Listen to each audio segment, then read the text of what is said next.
నమస్కారం ETV news కు స్వాగతం ముఖ్యాంశాలు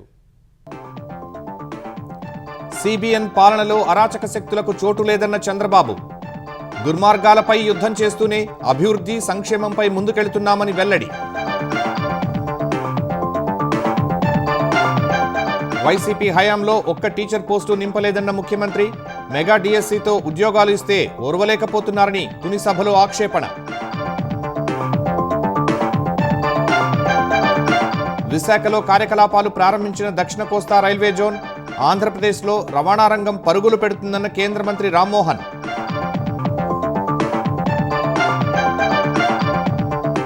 కాసేపట్లో రెండో విడత ఇందిరమ్మ ఇళ్ల కార్యక్రమం ఆసిఫాబాద్ జిల్లాలో శ్రీకారం చుట్టనున్న రేవంత్ 2.5 లక్షల గృహాల నిర్మాణమే లక్ష్యం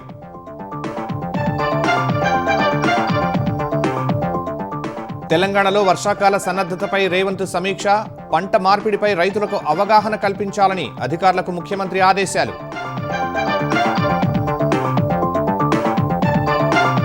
నీట్ యూజీ 2026 నిర్వహణపై సుప్రీంకోర్టు కీలక నిర్ణయం జూన్ 21న జరిగే పరీక్ష ఆన్లైన్లోనే జరపాలన్న పిటిషన్ తోసిపుచ్చిన ధర్మాసనం పశ్చిమాసియాలో మరోసారి ఉద్రిక్తతలు ఇరాన్లోని కీలక సైనిక స్థావరాలపై అమెరికా దాడులు అగ్రరాజ్యం స్థావరాలపై దాడులకు దిగిన టెహరాన్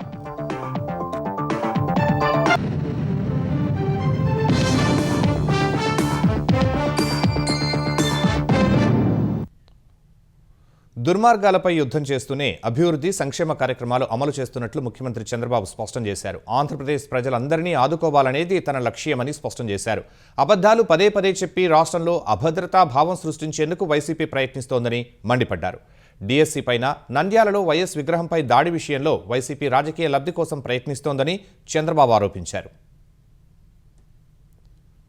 కాకినాడ జిల్లా తుని మండలం చామవరంలో ముఖ్యమంత్రి చంద్రబాబు పేదల సేవలో పాల్గొన్నారు. స్వయంగా లబ్ధిదారుల ఇంటికి వెళ్లి పింఛన్లు అందజేశారు. అనంతరం ప్రజావేదిక వద్ద ఏర్పాటు చేసిన స్టాళ్లను పరిశీలించారు. అన్ని ప్రాంతాల అభివృద్ధే తమ ధ్యేయమన్నారు. ఆర్థికపరమైన సవాళ్లు ఉన్నప్పటికీ పింఛన్లు ఇస్తున్నామని చెప్పారు. అధికార యంత్రాంగం పనితీరు ఎలా ఉందో తెలుసుకునేందుకే స్వయంగా వచ్చి పింఛన్లు అందిస్తున్నట్లు చంద్రబాబు వివరించారు. సంవత్సరానికి 32,000 కోట్లు అవుతుంది. ఒక పక్క గుంతలబడిన రోడ్లు, తాగేదానికి నీళ్లు లేని పరిస్థితి, ఇంకొక పక్క అప్పులు మామూలుగా ఇచ్చేవాడు కూడా ముందుకు రాడు. అలాంటి పరిస్థితి నుంచి ఇప్పటి వరకు ఈ డబ్బులు ఇచ్చాం. సంవత్సరానికి మళ్ళీ 33,000 కోట్లు ఇవ్వాల్సి వస్తుంది. ఇస్తాం. నేను కూడా బటన్ నొక్కచ్చు, కానీ నేను నేరుగా వచ్చి ఆ పేదవాడి ఇంటికొచ్చి ఇంటి దగ్గర పింఛనిచ్చినప్పుడు ఉండే ఆనందం మామూలు అప్పుడు రాదని చెప్పి కూడా నేను మీకు తెలియజేసిన. బటన్ నొక్కితే ఆ ఆనందం ఉండదు, పైశాచిక ఆనందం ఉంటుంది. ఆంధ్రప్రదేశ్ అభివృద్ధి చూసి వైసీపీలో అసహనం పెరిగిపోతోందని సీఎం విమర్శించారు. మత విద్వేషాలు సృష్టించాలని వైసీపీ కుట్ర పన్నుతోందని, అసత్య ప్రచారాల పట్ల ప్రజలు అప్రమత్తంగా ఉండాలని సూచించారు. తిరుమల వెంకటేశ్వర స్వామి జోలికొస్తే ఆయనే చూసుకుంటారని హెచ్చరించారు. ఆలయాలను అపవిత్రం చేయాలని చూస్తే కఠినంగా శిక్షిస్తామని చంద్రబాబు హెచ్చరించారు. 5 ఏళ్లలో వైసీపీ ప్రభుత్వం ఒక్క టీచర్ పోస్టు కూడా ఇవ్వలేదన్నారు. తాము డిఎస్సి నిర్వహించి పోస్టులు భర్తీ చేస్తే ఓర్వలేక ఆరోపణలు చేస్తోందని ధ్వజమెత్తారు. నేను మొదటి సంతకం పెట్టాను. మెగా డిఎస్సి చాలా పకడ్బందీగా ముందుకు పోయాం. 148 రోజుల్లో పరీక్షలన్నీ కండక్ట్ చేసి అన్ని కూడా సిస్టమేటిక్ గా చేశాం. సిస్టమ్ కూడా ఎక్కడ ఫుల్ ప్రూఫ్, ఎవరు మ్యానిపులేట్ చేయలేరు. ఒక 3,000 క్వశ్చన్స్ తయారు చేస్తారు, కంప్యూటర్కి ఇస్తారు.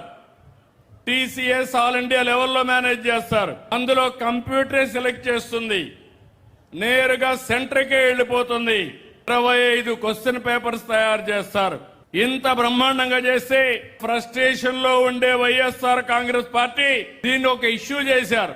పేపర్లో వేస్తారు, టీవీలో చెప్తారు, సోషల్ మీడియాలో పెడతారు, అనుమానాలు క్రియేట్ చేస్తారు. దీనివల్ల రాజకీయ లబ్ధి పొందాలనుకుంటే నిన్ననే మా ఆఫీసర్లు క్లియర్ గా చెప్పారు. అంటే ఒక సెంటిమెంట్ క్రియేట్ చేసి పదే పదే చెప్పి ప్రజలను నమ్మించి వైలెన్స్ క్రియేట్ చేసి రాష్ట్రంలో అభద్రతా భావాన్ని క్రియేట్ చేయాలని ప్రయత్నం చేశారు. దానికి నాకు ఇంత సమయం పట్టింది. వాటాల పంపకాల్లో తేడా రావడంతో సొంత పార్టీకి చెందిన నాయకుడు దస్తగిరిని చంపేశారని చంద్రబాబు చెప్పారు. ఆ నెపం తెలుగుదేశంపై వేసేందుకు ప్రయత్నించి దొరికిపోయారని వివరించారు. నంద్యాలలో వైఎస్ విగ్రహంపై దాడి చేసి తమపై నెట్టాలని చూశారని మండిపడ్డారు. నంద్యాల రాజశేఖర రెడ్డి విగ్రహం పైన దాడి చేసింది వీళ్ళ కార్యకర్త, దాన్ని సపోర్ట్ చేసిన నాయకుడు వీళ్ళ నాయకుడు. దాన్ని కూడా తెలుగుదేశం పార్టీని చెప్పబోతే అడ్డంగా పట్టుకున్నాం. సాక్షి ఉంది కదా, వచ్చిందా ఈరోజు? అది వేరే పేపర్లో వచ్చాయా లేదా అంటే మీ నాన్న విగ్రహాన్ని విధ్వంసం చేసి నువ్వు నీ పేపర్లో వేయవు. ఎందుకు? నువ్వే చేపించావు కాబట్టి, నీ మనుషులే చేశారు కాబట్టి. ఆ విగ్రహాన్ని విధ్వంసం చేశావని చెప్పి ప్రజల సానుభూతి పొందాలని ప్రయత్నం చేసే వ్యక్తిని ఏమనాలని అడుగుతా. 2027 పుష్కరాల కంటే ముందే పోలవరం పూర్తి చేసి జాతికి అంకితం చేస్తామన్న సీఎం కొత్తపల్లి మండలంలో ఫిషింగ్ హార్బర్ తీసుకొస్తామన్నారు. ఆంధ్రప్రదేశ్ ప్రజల చిరకాల వాంఛ అయిన దక్షిణ కోస్తా రైల్వే జోన్ పట్టాలెక్కింది. విశాఖపట్నం కేంద్రంగా జోన్ కార్యకలాపాలు ప్రారంభమయ్యాయి. విఎంఆర్డీఏ డెక్ భవనంలో జోన్ తాత్కాలిక కార్యాలయం అందుబాటులోకి వచ్చింది. మెకానికల్, టెలికమ్యూనికేషన్, సివిల్, ప్రధాన పరిపాలనా వ్యవహారాలన్నీ ఇక్కడి నుంచే సాగుతాయి. సిపిఆర్ఓను నియమించారు. ఇప్పటికే ఉన్న గుంతకల్లు, గుంటూరు, విజయవాడ సహా విశాఖపట్నం కలిపి 4 డివిజన్లతో దక్షిణ కోస్తా రైల్వే జోన్ పనిచేస్తుంది. 130 ఏళ్ల చరిత్ర కలిగిన వాల్తేరు డివిజన్ కనుమరుగైంది. కొత్త రైల్వే జోన్ కార్యాలయం, ఇతర భవనాల కోసం 2020-21 కేంద్ర బడ్జెట్లో 170 కోట్లు కేటాయించారు. ముడుసర్లోవలోని 53 ఎకరాల్లో నిర్మాణాలు చేపడుతున్నారు. దశాబ్దాల విశాఖ రైల్వే జోన్ కల సాకారం కావడంపై కేంద్ర మంత్రి రామ్మోహన్ నాయుడు హర్షం వ్యక్తం చేశారు. ఈ సందర్భంగా శ్రీకాకుళం జిల్లా ఇచ్చాపురం రైల్వే స్టేషన్ వద్ద ప్రభుత్వ విప్ బెండాళం అశోక్తో కలిసి రామ్మోహన్ నాయుడు కేక్ కట్ చేశారు. వెల్కమ్ సౌత్ కోస్టల్ రైల్వే అంటూ ఏర్పాటు చేసిన బోర్డు వద్ద టెంకాయ కొట్టి పూజలు చేశారు. జోన్ రాకతో ఆంధ్రప్రదేశ్ రవాణా రంగ అభివృద్ధి పరుగులు పెడుతుందని ధీమా వ్యక్తం చేశారు. ఒక కేంద్ర మంత్రిగా నేనున్నటువంటి సమయంలో ఆంధ్రప్రదేశ్ రాష్ట్రానికి సౌత్ కోస్ట్ రైల్వే జోన్ సాధించుకోవడం అనేది నాకెంతో గర్వంగా ఉంది, ఆనందంగా ఉందని కూడా మీ అందరితో పాటు పంచుకుంటున్నాను. రైల్వే జోన్ సాధించినప్పటికీ ఇది అంతా కూడా పలాస వరకు ఖుర్దా రోడ్ లో ఉన్న ఈ స్టేషన్స్ అన్ని కూడా, ఈ ఖుర్దా రోడ్ స్టేషన్లన్నీ కూడా అట్టే ఉండిపోతే, జోన్ పలాస వరకే పరిమితం అయిపోతే మేము మళ్ళీ అధోగతిలోనే ఉండిపోతామనంటే రైల్వే మంత్రి అశ్విని వైష్ణవ్ గారితో మాట్లాడి ఎట్టి పరిస్థితుల్లో ఇచ్చాపురం వరకు ఈ కొత్త railway zone south Coast railway zone లోనే ఉండాలనంటే మొన్న ఏప్రిల్ 2వ తేదీన ఒక కొత్త సర్క్యులర్ ఆర్డర్ కూడా రిలీజ్ చేసి ఇచ్చాపురం నుంచి పలాస వరకు ఉన్నటువంటి 7 ప్రధానమైనటువంటి స్టేషన్లు సౌత్ కోస్ట్ విశాఖపట్నంలో డివిజన్ లో కలపడం కూడా ఒక చరిత్ర అనేది ఈ సందర్భంగా తెలియజేసుకుంటున్నాను. ఈ ప్రాంతంలో ఏ సమస్య ఉన్నా సరే దర్జాగా మన రాష్ట్రంలో మన డిఆర్ఎం మన జిఎం దగ్గరే కూర్చొని మన సమస్యలన్నీ కూడా పరిష్కరించుకునే అవకాశం ఈ కొత్త రైల్వే జోన్ ద్వారా మనకి దక్కిందని కూడా తెలియజేస్తున్నాను. తెలంగాణలో ఇందిరమ్మ ఇళ్ల 2వ విడత కార్యక్రమం కాసేపట్లో కుమురంభీం ఆసిఫాబాద్ జిల్లాలో ప్రారంభం కానుంది. సాయంత్రం కొఠారి గ్రామంలో ముఖ్యమంత్రి రేవంత్ రెడ్డి పైలాన్ ఆవిష్కరించి సామూహిక గృహ ప్రవేశాల కార్యక్రమానికి శ్రీకారం చుట్టనున్నారు. 2వ విడతలో తెలంగాణ వ్యాప్తంగా 2.5 లక్షల ఇళ్లు నిర్మించాలని ప్రభుత్వం నిర్ణయించింది. 2వ విడతలోనూ స్థలాలు ఉన్నవారికి ఇంటి నిర్మాణం కోసం 5 లక్షలు ఇచ్చేలా పథకాన్ని అమలు చేయనున్నారు. ఉమ్మడి రాష్ట్రంలో 2013 వరకు అమలు చేసిన ఇందిరమ్మ ఇళ్ల పథకంలో మంజూరై ఇప్పటికీ అసంపూర్తిగా ఉన్న ఇండ్లను పూర్తి చేయడానికి కూడా ఈ దఫా నిధులు ఇవ్వనున్నారు. 2023లో గృహలక్ష్మి పథకంలో ఇండ్లు మంజూరై పూర్తి చేసుకోలేకపోయిన వారికి కూడా నిధులు అందించాలని ప్రభుత్వం నిర్ణయించింది. నియోజకవర్గానికి 1500 ఇళ్లకు 5 లక్షల రూపాయల చొప్పున మంజూరు చేయనున్నారు. నియోజకవర్గానికి 500 పెండింగ్ ఇళ్లకు ఇందిరమ్మ నిధులు ఇవ్వాలని నిర్ణయించారు. గుడిసెల్లో నివసిస్తున్న 13,000 కుటుంబాలకు 2వ విడతలోనే ఇందిరమ్మ ఇల్లు కేటాయించనున్నారు. హైదరాబాద్ కోర్ అర్బన్ రీజియన్ పరిధిలో అల్పాదాయ మధ్యతరగతి వర్గాలకు మరో 1,00,000 ఇళ్లను నిర్మించనున్నట్టు ఇప్పటికే ప్రభుత్వం ప్రకటించింది. పంట మార్పిడి, పంటల వైవిధ్యత ప్రాధాన్యాన్ని రైతులకు తెలియచేయాలని సీఎం రేవంత్ రెడ్డి అధికారులను ఆదేశించారు. వర్షాకాలం సన్నద్ధతపై అధికారులతో ఆయన సమీక్ష నిర్వహించారు. నైరుతి రుతుపవనాలతో వచ్చే వర్షపాతం, ఎల్నినో ప్రభావం, ఇతర అంశాలపై వాతావరణ శాఖ అధికారులు పవర్ పాయింట్ ప్రజెంటేషన్ ఇచ్చారు. వర్షాభావ పరిస్థితులపై రైతులకు అవగాహన కల్పించాలని ముఖ్యమంత్రి దిశానిర్దేశం చేశారు. తక్కువ నీరు వినియోగించుకునే పంటల వివరాలు తెలియచేయాలని కోరారు. ప్రాజెక్టుల మరమ్మతు పనులపై ఆరా తీసిన సీఎం గేట్లు నిర్వహణ పనులు యుద్ధ ప్రాతిపదికన పూర్తి చేయాలని స్పష్టం చేశారు. ప్రాజెక్టుల నిర్వహణకు అవసరమైన నిధులు తక్షణమే విడుదల చేయాలని ఆదేశించారు. విపత్తు నిర్వహణ శాఖ వద్ద ఉన్న 1000 కోట్లను నిబంధనల ప్రకారం వినియోగించాలని సూచించారు. దెబ్బతిన్న రోడ్లు, కూలిపోయిన వంతెనల నిర్మాణానికి అవసరమైన నిధులు వెంటనే విడుదల చేయాలన్నారు. విపత్తుల సమయంలో ప్రాణ, ఆస్తి, పశు నష్టం వాటిల్లినప్పుడు తక్షణమే స్పందించాలని అధికారులకు సూచించారు. రామగుండం ఫెర్టిలైజర్స్ ఫ్యాక్టరీ నుంచి ఉత్పత్తి అయ్యే యూరియా మొత్తం తెలంగాణకే కేటాయించాలని కేంద్రానికి లేఖ రాస్తామని రేవంత్ రెడ్డి తెలిపారు. ధాన్యం కొనుగోలు విషయంలో తెలంగాణ ప్రభుత్వం నిర్లక్ష్యం కారణంగానే రైతులు తీవ్ర ఇబ్బందులు పడుతున్నారని బీజేపీ తెలంగాణ అధ్యక్షుడు రామచంద్రరావు ఆరోపించారు. తప్పు వాళ్ల దగ్గర పెట్టుకుని నెపం కేంద్రంపై నెట్టాలనుకుంటున్నారని మండిపడ్డారు. కేంద్రం ధాన్యం కొనుగోలు చేయదని, రాష్ట్రం సేకరించిన ధాన్యానికే రీయింబర్స్మెంట్ ఇస్తుందని స్పష్టం చేశారు. నెల రోజుల ఆలస్యంగా ధాన్యం కొనుగోళ్లు మొదలుపెట్టారని, అందుకే సమస్య తలెత్తిందని రామచంద్రరావు ఆరోపించారు. ఈరోజు తెలంగాణలో రైతులకు ఈ పరిస్థితి వచ్చిందంటే అది రాష్ట్ర ప్రభుత్వం ఒక నిర్లక్ష్యమే. మార్చి 25వ తారీఖు నాడు కొనుగోలు మొదలు పెట్టాల్సినటువంటి ఒక ఈ కేంద్రాలలో ఏప్రిల్ 25వ తారీఖు నాడు మొదలుపెట్టారు. అంటే ఒక నెల ఆలస్యం. దానివల్ల ధాన్యం అంతా కూడా రైతులు ఐక్యపై కేంద్రాల్లో అగ్రికల్చర్ మార్కెట్లో అక్కడ కుప్పలుగా పడి ఉన్నది. రాష్ట్ర ప్రభుత్వము రైస్ మిల్లర్స్తోని కొంతమంది కమిషన్ ఏజెంట్తోని కుమ్మక్కై రైతుల్ని ఎంఎస్పీ అమ్మకుండా దానికన్నా తక్కువ ధరతో అమ్మించేటటువంటి వాతావరణాన్ని నిర్మాణం చేసింది రాష్ట్ర ప్రభుత్వం. కేంద్ర ప్రభుత్వం మీద ఏలుబెట్టి చూపడానికి రేవంత్ రెడ్డి గారికి ఎటువంటి అధికారం లేదు. జేఈఈ అడ్వాన్స్డ్ పరీక్ష ఫలితాలు విడుదలయ్యాయి. దేశంలోని 23 ఐఐటీల్లో బీటెక్ కోర్సుల్లో చేరేందుకు మే 17న నిర్వహించిన జేఈఈ అడ్వాన్స్డ్ పరీక్ష ఫలితాలను ఐఐటీ రూర్కీ అర్ధరాత్రి విడుదల చేసింది. ఐఐటీ ఢిల్లీ జోన్కు చెందిన శుభం కుమార్ ఈ పరీక్షల్లో టాపర్గా నిలిచారు. మొత్తం 56,880 మంది విద్యార్థులు ఉత్తీర్ణత సాధించారు. ఈ ఫలితాల్లో తెలుగు విద్యార్థులు సత్తా చాటారు. మోహిత్ శేఖర్ శుక్లా ఆల్ ఇండియా 4వ ర్యాంకు సాధించగా, విశాఖకు చెందిన సందీప్ 5వ ర్యాంకు సాధించాడు. మేడిశెట్టి నాగ సహస్రకు 9వ ర్యాంకు రాగా, దర్శ సిక్కాకు 10వ ర్యాంకు వచ్చింది. సిబిఎస్ఈ రీవాల్యుయేషన్, దానికి వసూలు చేసే ఫీజు అంశంలో కేంద్ర ప్రభుత్వంపై కాంగ్రెస్ అగ్రనేత రాహుల్ గాంధీ తీవ్ర స్థాయిలో విమర్శలు చేశారు. విద్యను ఒక సేవలా కాకుండా వ్యాపారంగా చూసినప్పుడే తప్పులు మరింత పెరుగుతాయని మండిపడ్డారు. ఈ మేరకు CBSE on screen marking, OSM విధానం వల్ల ఇబ్బందులు పడుతున్న విద్యార్థులతో మాట్లాడిన ఒక వీడియోను రాహుల్ ఎక్స్లో పంచుకున్నారు. జేబు దొంగలతో జాగ్రత్తగా ఉండమని కోరుతూ ఈ రోజుల్లో వారు నేరుగా సిబిఎస్ఈ లోపలే కూర్చున్నారంటూ తీవ్ర ఆరోపణలు చేశారు. ఒక విద్యార్థి తన సమాధాన పత్రం సరిగ్గా మూల్యాంకనం జరిగిందో లేదో నిర్ధారించుకోవడానికే దాదాపు 2,000 వరకు చెల్లించాల్సి వస్తోందని ఆవేదన వ్యక్తం చేశారు. అదే 4 లక్షల మంది విద్యార్థులు ఇలాంటి దరఖాస్తులు చేసుకుంటే సిబిఎస్ఈకి ఎంత ఆదాయం వస్తుందో ఊహించుకోవచ్చునని తెలిపారు. మొబైల్ తప్పులు సరిదిద్దడానికి అయ్యే ఖర్చును విద్యార్థులపై రుద్దడం ఏమిటని ప్రశ్నించారు. తప్పు సిబిఎస్ఈది అయితే శిక్ష విద్యార్థికి, లాభం మాత్రం ప్రభుత్వానికి అని రాహుల్ దుయ్యబట్టారు. సుప్రీంకోర్టులో 5 న్యాయమూర్తుల నియామకానికి కేంద్రం ఆమోదం తెలిపింది. సిజేఐ జస్టిస్ సూర్యకాంత్ నేతృత్వంలోని కొలీజియం సిఫార్సు చేసిన న్యాయమూర్తులను నియమిస్తూ కేంద్రం ఉత్తర్వులు జారీ చేసింది. ఈ మేరకు రాష్ట్రపతి ఆమోదముద్రతో న్యాయ మంత్రిత్వ శాఖ నోటిఫికేషన్ విడుదల చేసింది. హర్యానా, బాంబే, మధ్యప్రదేశ్, జమ్మూ కశ్మీర్, లద్దాఖ్ జడ్జీలను కొలీజియం సిఫార్సు చేసింది. సీనియర్ న్యాయవాది వి మోహనను సుప్రీంకోర్టు జడ్జిగా కొలీజియం సిఫార్సు చేసింది. తాజా ఉత్తర్వులతో సుప్రీంకోర్టులో న్యాయమూర్తుల సంఖ్య 37కు పెరగనుంది. వీరంతా ప్రమాణ స్వీకారం చేసి బాధ్యతలు చేపట్టిన తర్వాత సుప్రీంకోర్టులో న్యాయమూర్తుల సంఖ్య అధికారికంగా 37కు పెరుగుతుంది. నీట్ యూజీ 2026 పరీక్ష నిర్వహణ విషయంలో సుప్రీంకోర్టు కీలక ఉత్తర్వులు జారీ చేసింది. జూన్ 21న జరగబోయే నీట్ పునః పరీక్షను సిబిటి విధానంలో నిర్వహించాలని ఆర్జేడీ ఎంపీ సుధాకర్ సింగ్ దాఖలు చేసిన పిటిషన్ తిరస్కరించింది. ఓఎంఆర్ విధానంలోనే నీట్ పునః పరీక్ష నిర్వహించాలని justice PS Narasimha, justice Aravind కుమార్ల ధర్మాసనం ఉత్తర్వులు ఇచ్చింది. అకస్మాత్తుగా పరీక్షా విధానాన్ని మార్చడం ఆచరణాత్మకంగా కష్టమని ధర్మాసనం అభిప్రాయపడింది. సమయాభావం, ఎన్టీఏపై ఉన్న ఒత్తిడిని పరిగణలోకి తీసుకుని ఈ నిర్ణయం తీసుకున్నట్టు తెలిపింది. ఎన్క్రిప్టెడ్ క్వశ్చన్ పేపర్లు, పరీక్షా కేంద్రాల్లో ఏఐ ఆధారిత నిఘా కెమెరాల ఏర్పాటును పరిశీలించాలని పిటిషనర్ ధర్మాసనాన్ని కోరారు. ఎన్టీఏ స్థానంలో కొత్త అథారిటీని ఏర్పాటు చేయాలన్న పిటిషనర్ అభ్యర్థనను పరిశీలించిన ధర్మాసనం నీట్ పరీక్షల్లో సంస్కరణలపై జూలైలో సుదీర్ఘ విచారణ జరుపుతామని వెల్లడించింది. దేశంలో వాణిజ్య సిలిండర్ ధరలు మరోసారి పెరిగాయి. 19 కిలోల సిలిండర్పై ₹42 పెంచుతున్నట్లు ఇండియన్ ఆయిల్ కార్పొరేషన్ ప్రకటించింది. తాజా పెంపుతో 19 కేజీల సిలిండర్ ధర ఢిల్లీలో ₹3,113కు చేరింది. కోల్కతాలో ₹53 పెరగడంతో ₹3,255 తాకింది. అటు 5 కేజీల ఫ్రీ ట్రేడ్ ఎల్పీజీ సిలిండర్లపై ₹11 చొప్పున పెంచారు. గృహ వినియోగ సిలిండర్ల ధరల్లో మార్పులు లేవు. వస్తు సేవల సరఫరా మెరుగుపడటం, దిగుమతుల ద్వారా వసూళ్లు వృద్ధి చెందడంతో మే నెలలో స్థూల జీఎస్టీ వసూళ్లు 3.2% పెరిగి 1.94 లక్షల కోట్లు దాటాయి.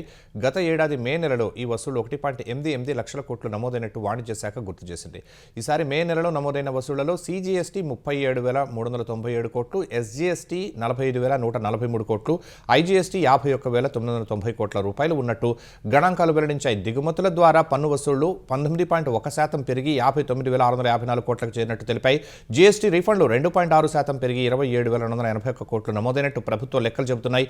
రీఫండ్ల తర్వాత నికర జీఎస్టీ ఆదాయం 3.3% పెరిగి సుమారు 1.67 లక్షల కోట్లకు చేరుకుందని ఆ లెక్కలు వెల్లడించాయి.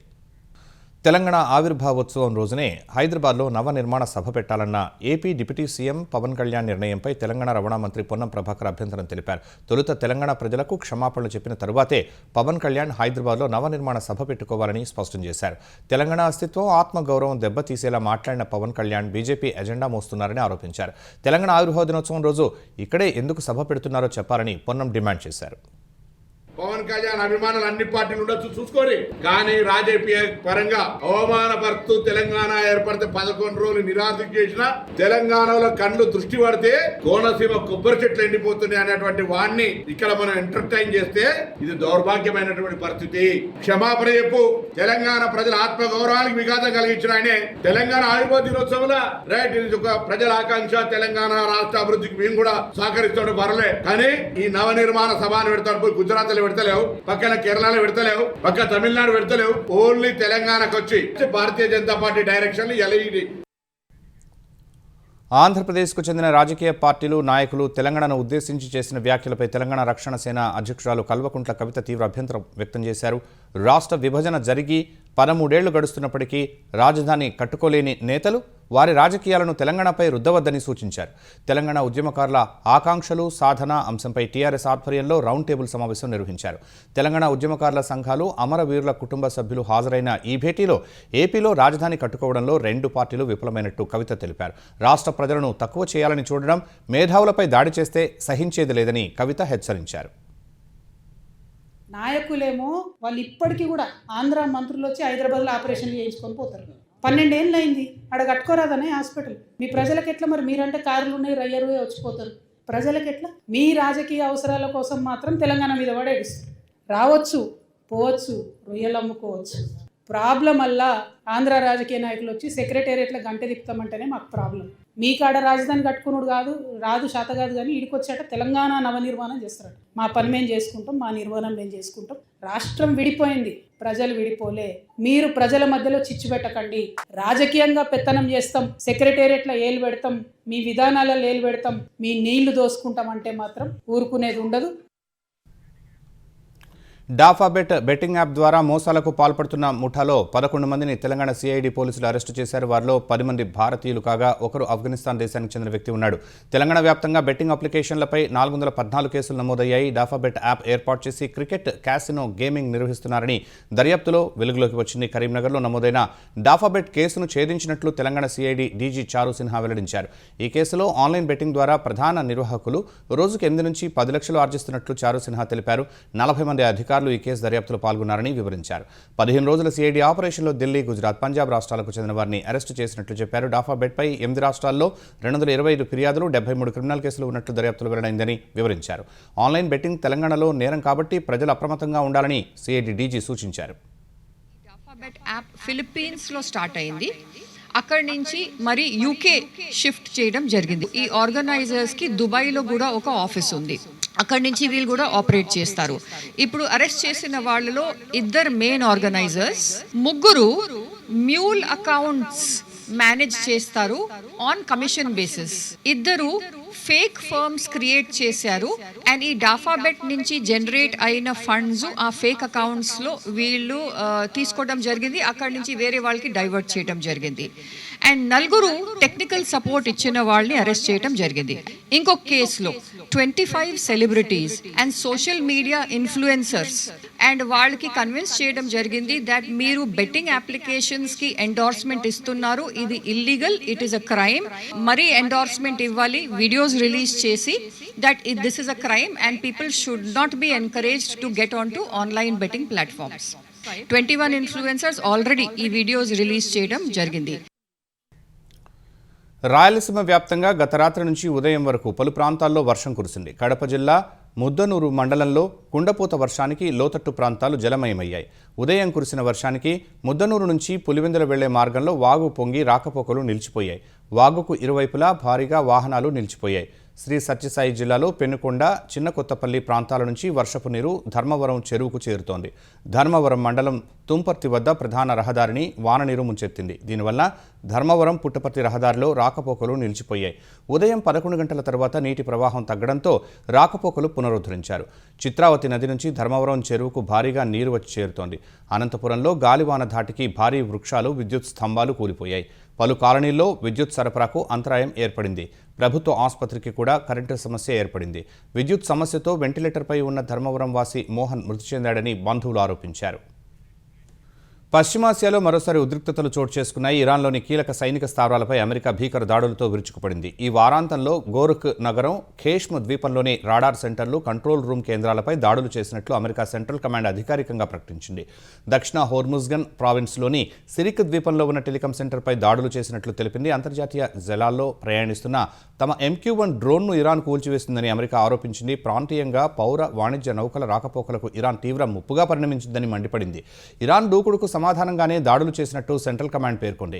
ఈ దాడుల్లో ఇరాన్ వైమానిక రక్షణ వ్యవస్థలు, డ్రోన్ గ్రౌండ్ కంట్రోల్ స్టేషన్, సముద్రంలో నౌకలకు ముప్పుగా మారిన 2 వన్-వే అటాక్ డ్రోన్లు ధ్వంసం చేసినట్లు తెలిపింది. ఈ దాడులకు ప్రతీకారంగా ఇరాన్ తమపై దాడికి అమెరికా బలగాలు ఉపయోగించిన స్థావరంపై IRGC దాడులు చేసినట్లు తెలిసింది.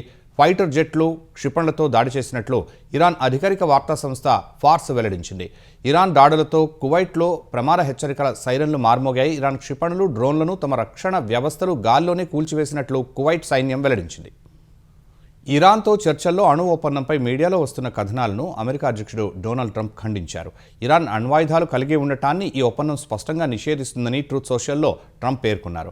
అణు ఒప్పందంలో అణ్వస్త్రాల ప్రస్తావన లేదంటూ CNN పూర్తిగా అవాస్తవాలను ప్రచారం చేస్తోందని మండిపడ్డారు. ముసాయిదా కేవలం పై విషయాలను మాత్రమే కాకుండా అణ్వస్త్ర వ్యాప్తి ప్రమాదాలను సమగ్రంగా చర్చిస్తుందని వెల్లడించారు.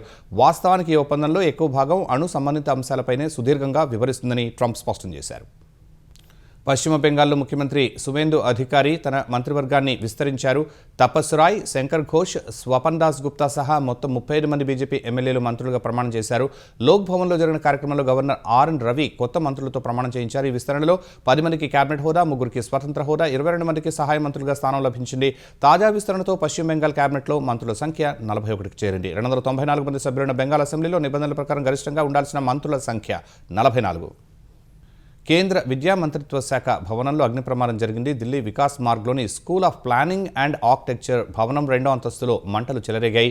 ఈ సమాచారం అందంగానే అక్కడకు చేరుకున్న అగ్నిమాపక సిబ్బంది, పోలీసులు కొన్ని గంటలు శ్రమించి మంటలను అదుపు చేశారు. ఈ ఘటనలో ఎవరికీ గాయాలు కాలేదని, పలు దస్త్రాలు కాలిపోయాయని పోలీసులు వెల్లడించారు. School of planning and architecture భవనంలో మంటలు చెలరేగినట్లు ఉదయం సమాచారం అందగానే 8 ఫైర్ ఇంజిన్లను అక్కడకు వెళ్లి మంటలు అదుపు చేసినట్టు తెలిపారు. అగ్ని ప్రమాదానికి గల కారణాలను తెలుసుకునేందుకు అధికారులు విచారణ చేపట్టారు. భారత సంతతికి చెందిన ఓ యువకుడు పెళ్లైన కొన్ని గంటలకే ప్రాణాలు కోల్పోయిన ఘటన అమెరికాలోని జార్జియా రాష్ట్రంలో జరిగింది. డెల్టా ఎయిర్లైన్స్లో పైలట్గా పనిచేస్తున్న 26 ఏళ్ల డేవ్ ఫిజీ హెలికాప్టర్ ప్రమాదంలో మృతి చెందాడు. కొన్నేళ్ల క్రితమే డేవ్ తల్లిదండ్రులు కేరళ నుంచి అమెరికాకు వలస వెళ్లారు. కొన్ని రోజుల క్రితం డేవ్ ఫిజీకి జెస్నీతో వివాహం జరిగింది. అనంతరం హనీమూన్కు వెళ్లేందుకు డాసన్ విలేలో ఈ జంట హెలికాప్టర్ ఎక్కారు. వారు అట్లాంటాలోని ఓ హోటల్కు వెళ్లాల్సి ఉంది. ప్రతికూల వాతావరణం కారణంగా టేకాఫ్ అయిన కొద్దిసేపటికే పర్వత ప్రాంతాల్లో ఈ హెలికాప్టర్ కుప్పకూలిపోయింది. ఈ ఘటనలో డేవ్, పైలట్ మృతి చెందగా ప్రమాద సమయంలో స్పృహ కోల్పోయిన జెస్నీని సహాయ సిబ్బంది శిథిలాల నుంచి బయటకు తీశారు. ప్రస్తుతం ఆమె చికిత్స పొందుతున్నారు. డేవ్ మరణంతో ఆ కుటుంబంలో విషాద ఛాయలు అలుముకున్నాయి. డేవ్ మృతితో జెస్నీ షాక్లోకి వెళ్లిందని ఆమె కుటుంబ సభ్యులు తెలిపారు. ఈ ప్రమాదానికి కారణాలపై విచారణ జరుపుతున్నట్లు అధికారులు తెలిపారు. చిన్నారులు సామాజిక మాధ్యమాలు వినియోగించకుండా నిషేధం విధిస్తూ మలేషియా ప్రభుత్వం ఆదేశాలు జారీ చేసింది. ఈ నిబంధన ఇవాల్టి నుంచే అమల్లోకి వచ్చినట్లు పేర్కొంది. చిన్నారుల మానసిక ఆరోగ్యం, ఆన్లైన్ భద్రతను దృష్టిలో పెట్టుకుని 16 ఏళ్లలోపు పిల్లలు సోషల్ మీడియా ఖాతాలను తెరవడాన్ని నిషేధిస్తున్నట్లు వెల్లడించింది. నిబంధనలు ఉల్లంఘించిన సంస్థలకు 10 మిలియన్ రింగిట్లు అంటే భారత కరెన్సీలో 24 కోట్ల రూపాయలకు పైగా భారీ జరిమానా విధిస్తామని తెలిపింది. కొత్త నిబంధనల ప్రకారం సోషల్ మీడియా ప్లాట్ఫామ్లు ఖచ్చితమైన వయస్సు నిర్ధారణ వ్యవస్థలను ఏర్పాటు చేయాలి. 16 సంవత్సరాల్లో పిల్లలు కొత్త అకౌంట్లు క్రియేట్ చేయకుండా నిరోధించాలి. ఒకవేళ పిల్లలు ఈ చట్టాన్ని దాటవేసి ఖాతాలు తెరిస్తే వారి తల్లిదండ్రులపై ఎలాంటి జరిమానాలు లేదా చర్యలు ఉండబోవని మలేషియా సర్కార్ స్పష్టం చేసింది. ముఖ్యాంశాలు మరోసారి. CBN పాలనలో అరాచక శక్తులకు చోటు లేదన్న చంద్రబాబు. దుర్మార్గాలపై యుద్ధం చేస్తూనే అభివృద్ధి, సంక్షేమంపై ముందుకెళ్తున్నామని వెల్లడి. వైసీపీ హయాంలో ఒక్క టీచర్ పోస్టు నింపలేదన్న ముఖ్యమంత్రి, మెగా డిఎస్సితో ఉద్యోగాలు ఇస్తే ఓర్వలేకపోతున్నారని తుని సభలో ఆక్షేపణ. విశాఖలో కార్యకలాపాలు ప్రారంభించిన దక్షిణ కోస్తా రైల్వే జోన్, ఆంధ్రప్రదేశ్లో రవాణా రంగం పరుగులు పెడుతుందన్న కేంద్ర మంత్రి రామ్మోహన్.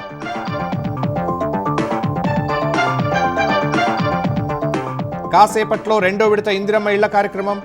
ఆసిఫాబాద్ జిల్లాలో శ్రీకారం చుట్టనున్న రేవంత్, 2.5 లక్షల గృహాల నిర్మాణమే లక్ష్యం.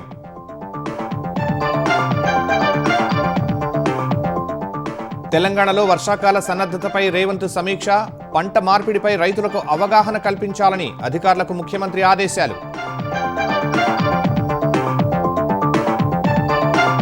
నీట్ యూజీ 2026 నిర్వహణపై సుప్రీంకోర్టు కీలక నిర్ణయం. జూన్ 21న జరిగే పరీక్ష ఆన్లైన్లోనే జరపాలన్న పిటిషన్ తోసిపుచ్చిన ధర్మాసనం. పశ్చిమాసియాలో మరోసారి ఉద్రిక్తతలు. ఇరాన్లోని కీలక సైనిక స్థావరాలపై అమెరికా దాడులు. అగ్రరాజ్యం స్థావరాలపై దాడులకు దిగిన టెహరాన్.